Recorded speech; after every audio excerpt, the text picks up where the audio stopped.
ഞാൻ ഫ്രസ്ട്രേറ്റഡ് ആകുമ്പോൾ ചെയ്യുന്ന രണ്ട് മെയിൻ കാര്യങ്ങൾ, ഒന്നില്ലെങ്കിൽ വീട് പെയിൻറ്റ് ചെയ്യുക, അല്ലെങ്കിൽ പോയി ഹെയർ കളർ ചെയ്യുക, അതായത് ഒരു മേക്ക് ഓവർ.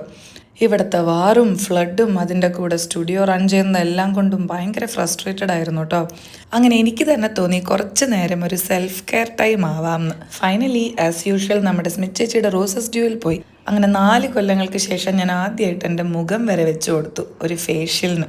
അയ്യോ സോറി, ഫേഷ്യൽ ആയിരുന്നില്ല, ക്ലീനപ്പ് ആയിരുന്നു കേട്ടോ. കാരണം എൻ്റെ മുഖത്ത് ഒരുപാട് ബ്ലാക്ക് ഹെഡ്സ് ഉണ്ടായിരുന്നു.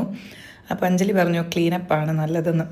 ഞാൻ പിന്നെ അതൊന്നും മൈൻഡാക്കിയില്ല. എനിക്ക് എന്തെങ്കിലുമൊക്കെ ചെയ്ത് കുറച്ച് നേരം ഒരു മീ ടൈം കിട്ടിയാൽ മതിയായിരുന്നു. പക്ഷേ ഇത്തവണത്തെ ഹൈലൈറ്റ് നമ്മുടെ ആരതി ചെയ്തെന്ന ഹെയർ മേക്ക് ഓവർ ആയിരുന്നു കേട്ടോ. എനിക്കെന്തോ ഭയങ്കര ഇഷ്ടമായി. കാരണം കുറേ നാളായി ഞാൻ ഹെയറിലൊന്നും ചെയ്യാതെ നടക്കുന്നത്.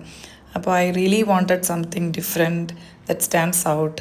സോ ഞാൻ ചൂസ് ചെയ്തത് ഒരു ബ്ലോണ്ടിഷ് കളറായിരുന്നു കേട്ടോ. ഞാൻ ഡാൻസ് ചെയ്യുമ്പോൾ എവിടെ നിന്നാണെങ്കിലും എൻ്റെ ഹെയർ കാണും, ആ ഒരു മൈൻഡിലാണ് ഞാൻ എൻ്റെ തല വെച്ച് കൊടുത്തത്. അത് മാത്രമല്ല, ഡാൻസേഴ്സ് ഇങ്ങനെയാണ് മാം ഹെയർ സ്റ്റൈൽ ചെയ്യാന്ന് പറഞ്ഞിട്ട് ഒരു ഫാൻസി ഹെയർ ഡൂം എനിക്ക് ചെയ്തു തന്നു. എന്നെ സമാധാനിപ്പിക്കാനാണോ എന്നറിയില്ല, ഒരു ഡയലോഗ് ഉണ്ടായിരുന്നു അവിടെ.